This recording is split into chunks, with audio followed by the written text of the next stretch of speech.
David O'Sullivan here, and welcome to the second episode of Monthly Film Roundup, April in Review. In this video, as you will have seen from the intro, the films that I'll be looking at are The Huntsman, Winter's War, Midnight Special, The Jungle Book, and Captain America Civil War. Two of those films I've already done full-length, in-depth reviews of The Jungle Book and Captain America Civil War. I've both done like really long, full-length 30-minute reviews of both of those two films. So if you want to know my full in-depth thoughts on both of those films, be sure to check out my reviews of those two films. I will be talking about them in this video, but more briefly than the other two, which I haven't yet talked about. Also, there was a film that came out this past month that I wanted to go and see, but I wasn't able to, and that was Hardcore Henry. There were other films as well that came out, but obviously I didn't really have the time and money to go and see everything. But Hardcore Henry I did really want to go and check out, but I just wasn't able to. Neither of the two cinemas where I live got it, and I probably could have gone to see it if I wanted to, but I would have had to travel like quite a way to the nearest other city to go and see it. So I thought, can't be bothered to do that. But anyway, so yeah, unfortunately I wasn't able to see Hardcore Henry. But anyway, without further ado, let's kick this off with the first film, and that is The Huntsman, Winter's War.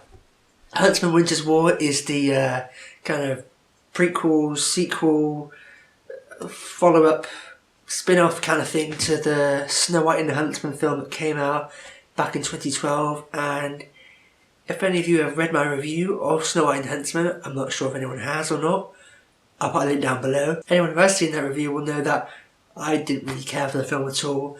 I didn't think it was horrendous, I didn't think it was terrible, I think it was the worst film ever or anything, but it really wasn't my cup of tea. And I went into that film wanting to like it. I liked the look of the trailers, I was really hoping I would like it.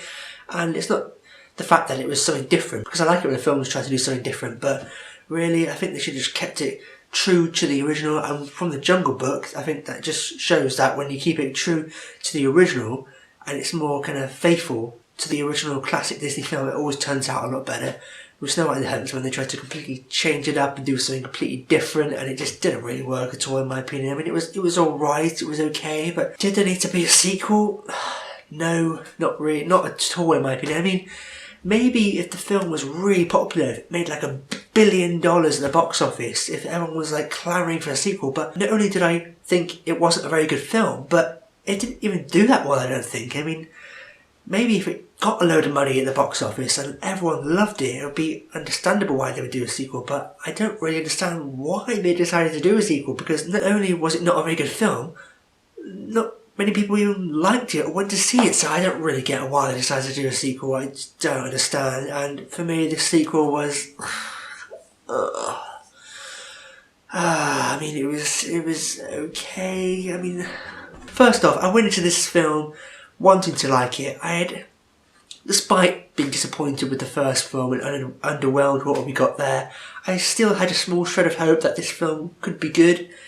I didn't think the trailers were all that great, but I still thought maybe this could be better. Maybe they could possibly improve upon the first film and deliver us a better sequel, but I don't know how, but it kind of turned out just as bad, if not worse, than the first film. To be honest with you, I just don't even know why they decided to make this film. I mean, maybe there's people out there that really did love the film, that really did want a sequel, but I didn't think they needed to do a sequel, and it was just like, I don't really get it, because it's like you do a sequel to Snow White without the title character. I mean, I'm not complaining, because Kristen Stewart as Snow White was like my least favourite aspect of the first film, so I'm glad that they didn't bring her back, or they kind of made it more about the Huntsman in a way. But even though in my review for Snow White and the Huntsman I said the Huntsman was my favourite character in the first film, he's kind of just a bit of a bland, boring, generic character in this. It's like, you know, who even is he? We don't even really get to know him as a person. We're just some bland, boring, generic character. And then, of course, you have to bring the evil queen back. Charlize Theron comes back somehow. I don't understand, because she dies and then she just comes back because they just wanted her back. I don't know. They're like, oh no, we have to bring her back. We need Charlize Theron back as the evil queen, even though she was killed off. But then they brought her back anyway. I don't know. But and then spoilers. I don't want to ruin the film, but I'm pretty sure no one really cares about this film. She dies again, obviously, she gets killed again at the end of the film, and then right at the very end there's a tease to her possible return again, so just God hope there isn't a third film. I mean, honestly, especially after how bad this one was as well. if they decide to do another one, a third film, they're just going to be out of their minds. Unless this one does spectacularly well at the box office, but I can't see it doing that incredibly well, making that much money. But there really doesn't need to be a third one. I mean, they were pushing it with this one. I mean, it just wasn't necessary for them to do another film. Like, it's one of the most unnecessary, like, pointless sequels I can think of in recent years. Honestly, it was just, I mean, I didn't downright hate it. There were some things I did like. I mean, I liked Emily Blunt. Obviously, it was a little flamboyant, a little over the top because of the nature of the film and the fantastical characters. But I really like Emily Blunt as an actress, and she kind of sold it for me in this. You know, even though it was a little outlandish, a little out there, this kind of larger than life, over the top, crazy villain. I mean, I was never really keen on Charlize Theron as the evil queen. I just didn't really get why they cast her as the evil queen. I think she's a great actress, don't get me wrong. I loved her in Fury Road. I think she's a great actress, but as the evil queen, I don't know, and they had to bring her back in this. I did prefer her in this film, actually. It was a little more understated, kind of, where it was a little kind of crazy and over the top in the first film. But yeah, I did kind of like Emily Blunt. Like I said, it wasn't like the most amazing performance or a fantastically well-written character or anything, but she was probably my favourite aspect about the film. I mean, the fact that they had Emily Blunt in the film kind of gave the film more kind of credibility because she's a really good actress. And I like the whole Ice Queen aspect of the film. That was for me the most interesting and engaging part of the film. I kind of found myself thinking, why didn't they just scrap all this other Snow White and Huntsman stuff, and they could have just made it just a standalone origin film about the Ice Queen, just a straight up adaptation of Hans Christian Andersen's The Snow Queen. That would have been much better, I think. Maybe just some vague connections to Snow White and Huntsman here and there, but I would much prefer just a straight up standalone solo film centering around the Ice Queen, and then focus more attention on that. That's what I would have preferred anyway. But yeah, and then Jessica Chastain's in this as well, and again, another great actress. I really like her as an actress too, but she was kind of miscast, I think. I mean, because they're kind of like the Huntsman, they're like these kind of ancient kind of Celtic warriors, and they have the accent. Chris Hemsworth's accent in the first one wasn't that great. It was a little all over the place. It didn't really work. I mean, it made sense that he kept the accent in this film. It wouldn't really make any sense if he just suddenly didn't have the accent anymore, but the fact that they gave Jessica Chastain an accent as well, and she's American, obviously it's kind of harder for Americans to do kind of like British accents. I don't know, it's kind of like Scottish sounding, I think it was, and it was just so off-putting because it just sounded so fake and so put on. I mean, a lot of times when actresses put on different accents, it can put you off at first, but then gradually over the course of the film you kind of get used to it and it doesn't feel that out of place. But in this film, it constantly bugged me the whole time. It was just really annoying. It was just a terrible accent. It was just so off-putting, and it sounded so fake and so put on, and so the accents weren't very good in this film. I gotta be honest with you. But by far the biggest problem I think with this film is that it's supposed to be this big, fun, epic action adventure film, but a lot of the time it just fell flat and just felt boring. Really, I mean, I had that issue with the first film. There was times when it just felt like it was just dragging on and got boring, but this one, it had the same problem as well. There's times when it tries to be this fun, swashbuckling kind of quest adventure film, and there's times when it kind of works. The bit with the goblins in the woods, that bit was alright, I suppose, but even with that sequence, it kind of gets to that point where it's like the film kind of just stalls and it feels like it's just dragging on, and it's like, it just gets a little boring and just a little unengaging. They tried to put some comic relief in there with the two dwarfs. They have Nick Frost and Rob Brydon, two great British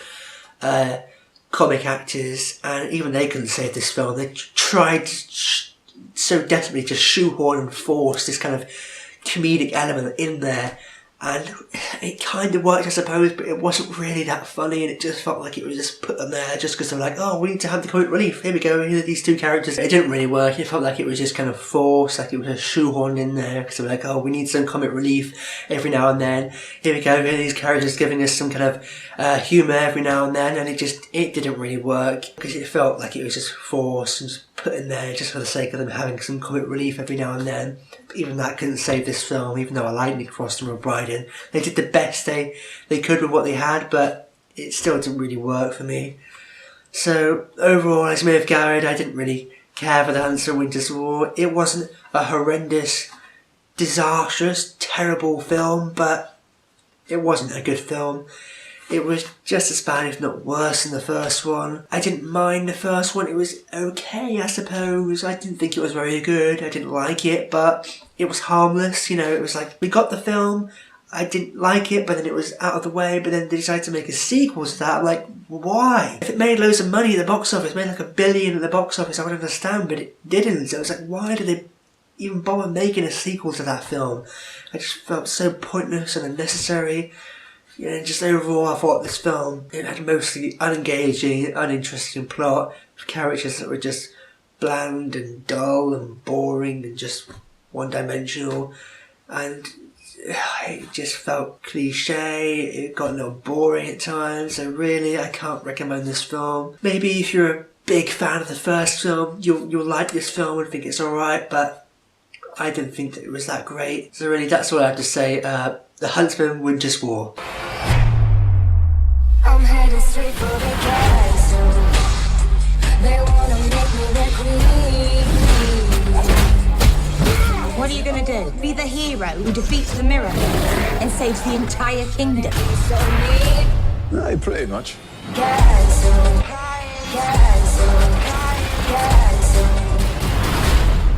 Are you ready, Huntsman? Aye.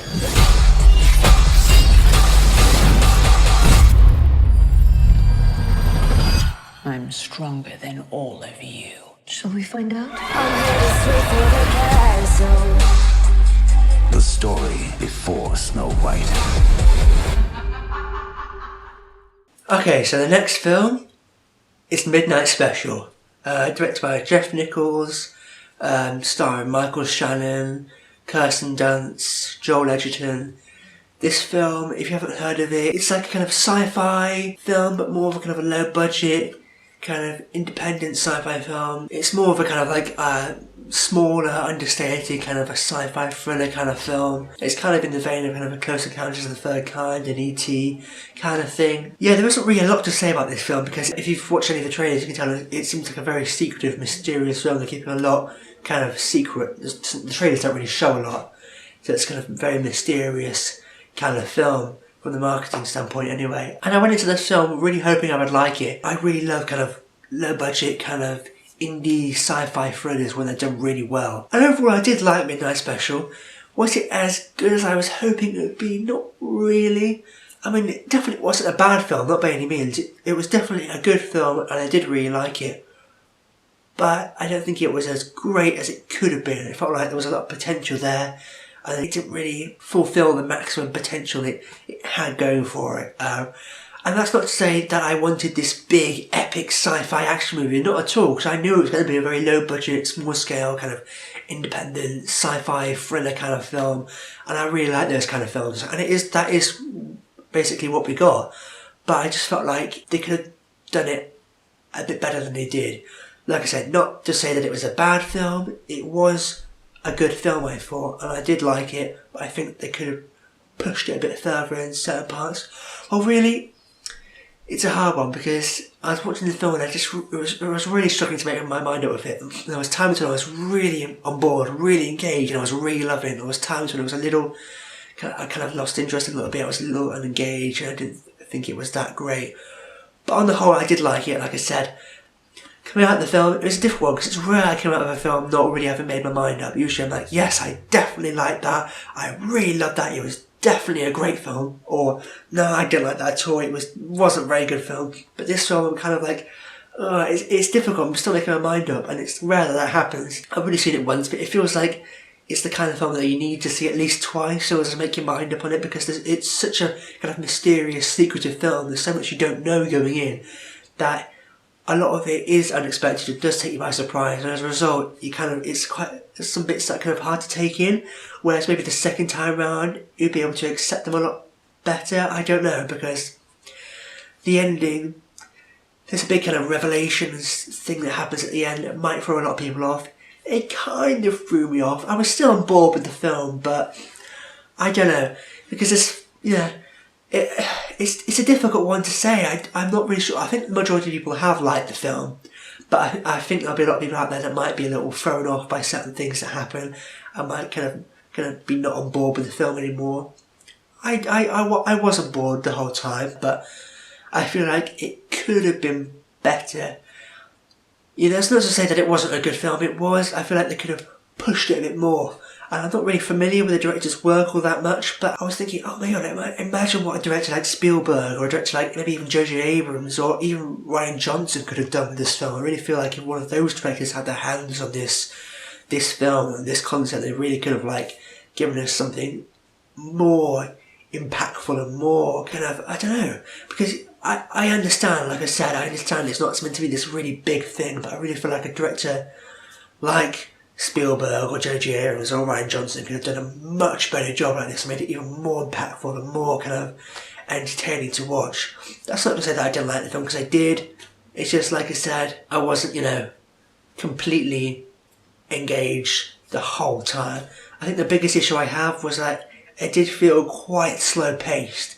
It's essentially this film, a road movie, which kind of took me by surprise. A lot of it is just them on the road, travelling with the young kid in the back. And there are times when it does drag, where it does feel a little slow. There are moments in between where something dramatic happens, where it gets your interest again. But there are times in between where it does seem to drag, where it does seem to, the pace does seem to be a little slow. It does drag on a bit, but that's probably the biggest criticism I have. The acting was great. I thought Michael Shannon was really good. Kirsten Dunst was really good. Adam Driver's also in this film as well. And it was just really bizarre to me, having watched like these two guys playing villains before, like Michael Shannon playing General Zod and Adam Driver playing Kylo Ren. It was so bizarre seeing them in this film as like good guys. It was hard to kind of get my head around that and trying to not see General Zod and not see Kylo Ren, but I think they both did a great job. Also, Joel Edgerton, I thought, again, was great. I think he's making some really good choices, and I think he's a really kind of versatile actor. He can do really quite different things.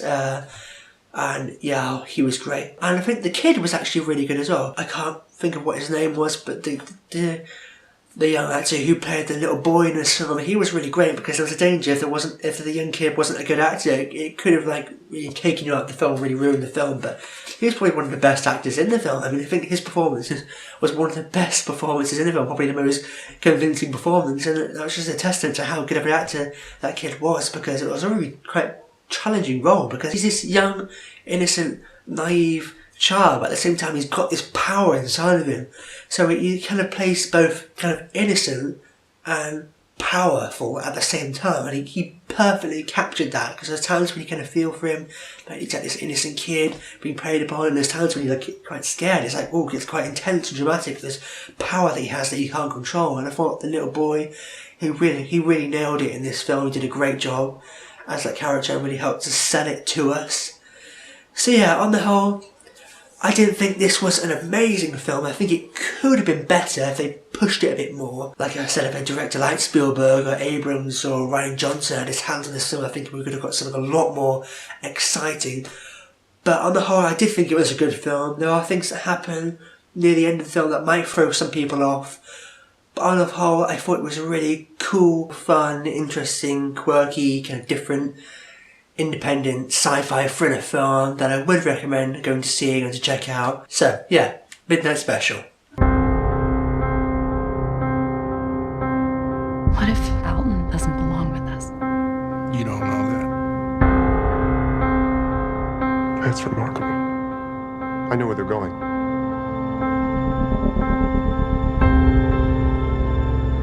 He believes in something. Good people die every day believing in things. You don't have to worry about me. I'll always worry about you, Alton. I like worrying about you. That's the deal. It's okay.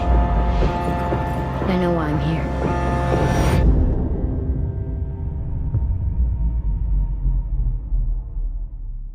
Okay, the next film I'm going to be talking about is The Jungle Book.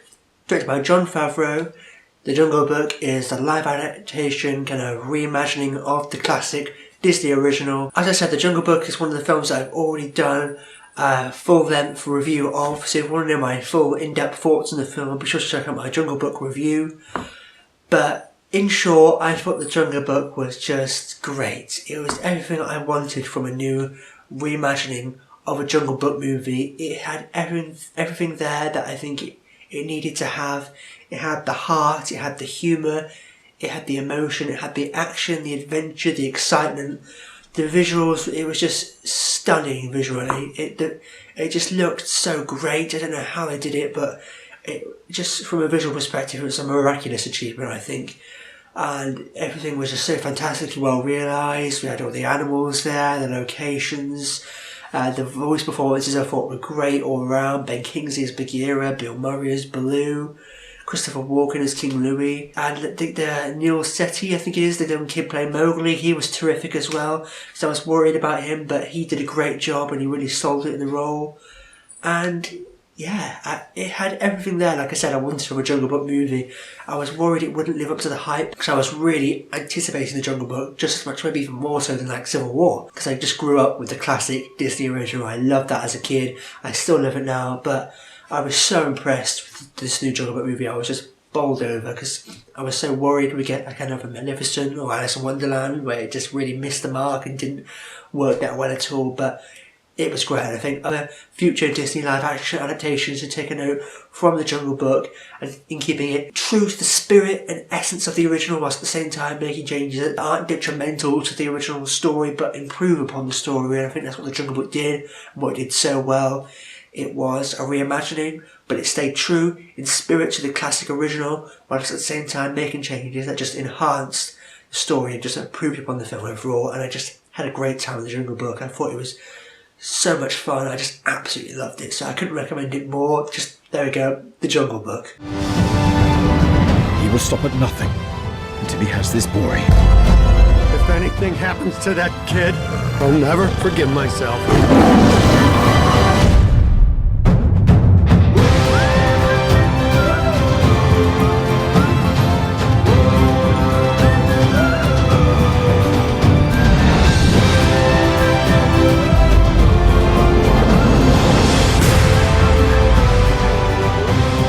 Come on, Mowgli, let's be on our way. But I'm helping Baloo get ready for hibernation. Bears don't hibernate in a jungle. Not full hibernation, but I nap a lot. And finally, on to the last film, is Captain America Civil War. If you've been following my videos lately, you'll know that the last video I just uploaded was a full in-depth review of Captain America Civil War. It turned out quite long, again, another like 30-minute review. I just had so much to say and I just loved it so much. But in summary, in short here, I will say that I think it is the best Marvel movie, and I'm not just saying that. A lot of people are kind of over-exaggerate or hype up a film by saying, oh, it's the best, it's the best.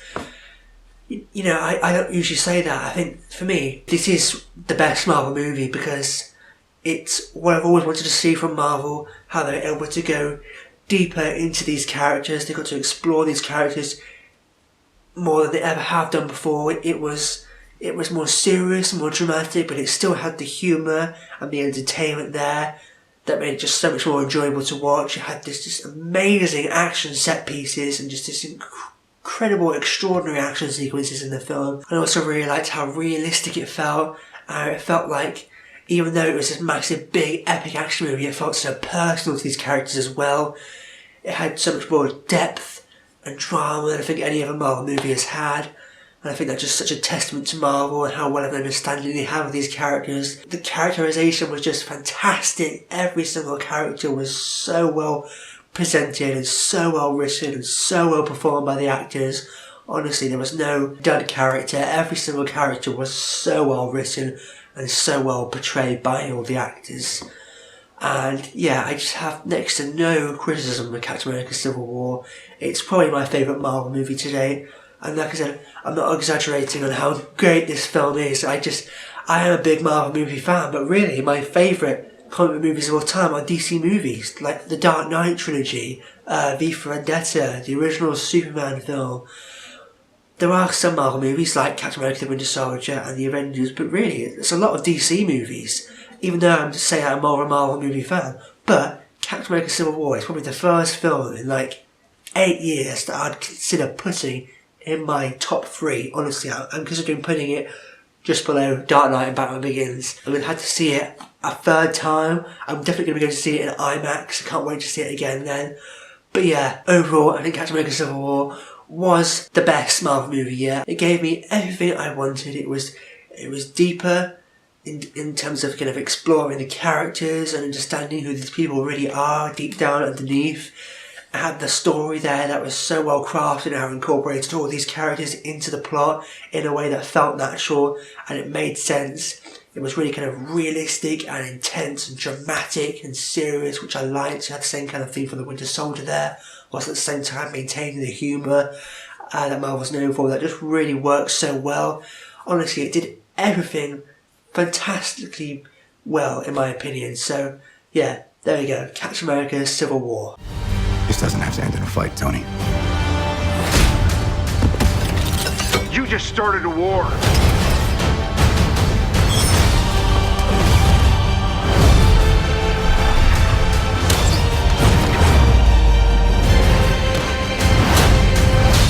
Stay down. Final warning. I could do this all day.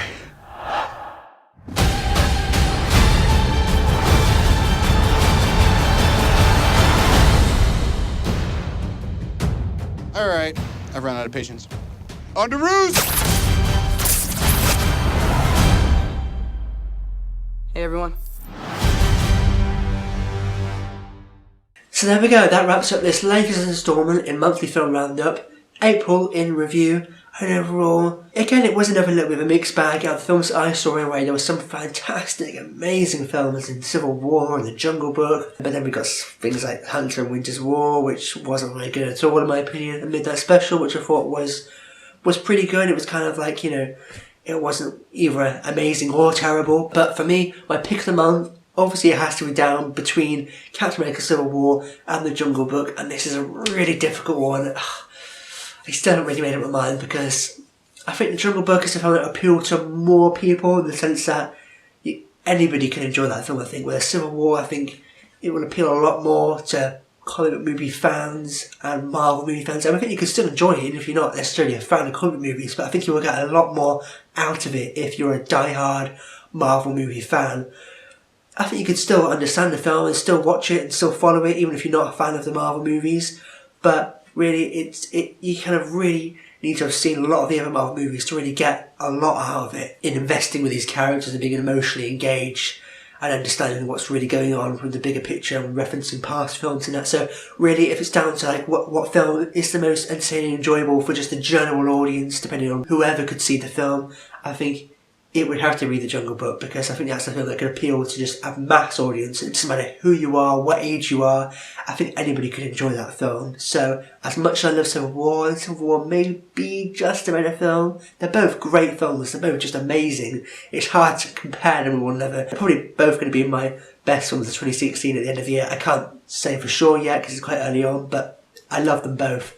But yeah, if it's down to which one I think will appeal to the mass audience, regardless of what films you've seen, I think it would have to be The Jungle Book. So, my pick of the month for April 2016 is The Jungle Book.